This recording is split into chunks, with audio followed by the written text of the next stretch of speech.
the enemy attacks. He attacks the mind first. And he wants the mind to be in such of a disruptive place to where when the mind is disruptive, the body is going to crumble. And we have to understand that the mind can and will be healthy when you realize who your Father is.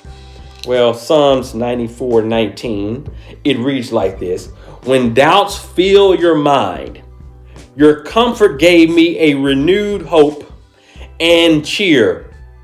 It says, when doubt fills my mind, your comfort, God, your comfort gave me renewed hope. When doubt filled my mind. This is the writer here, right? Love God, believe God. But at the same time, doubt filled his mind. You can love God, believe God, trust God, walk with God. But it doesn't mean that doubt will not enter into your mind. Trust God, believe God, walk in his word. Doesn't mean that doubt will not play with you. Trust God, believe God, walk according to his word. Doesn't mean that doubt won't affect you. You got to be real, as the writer says, when doubt fills my mind, you comfort me. When it comes your way, you call on God, because God will comfort. When you're dealing with it mentally, call on God, God will comfort.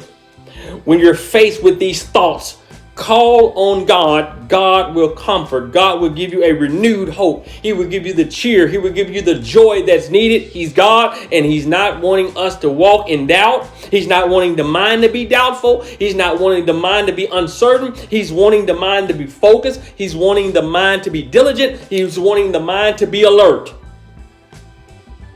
And so when these doubt comes, when this stuff comes your way, God will provide the comfort. Why? The word of God says it.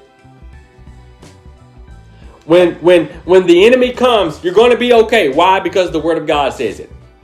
And you're going to walk according to that. You're going to believe that. One must believe what the word of God is saying. You guys, check this out. I was reading in James this morning.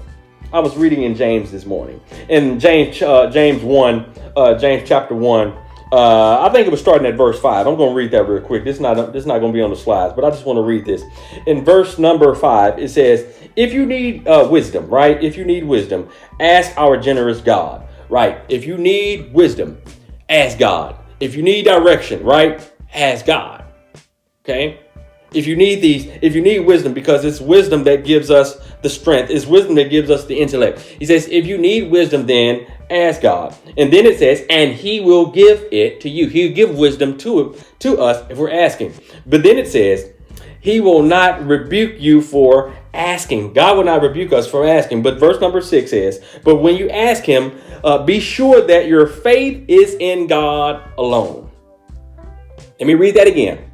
But when you ask for this wisdom, be sure that your faith is in God alone, and God all by itself.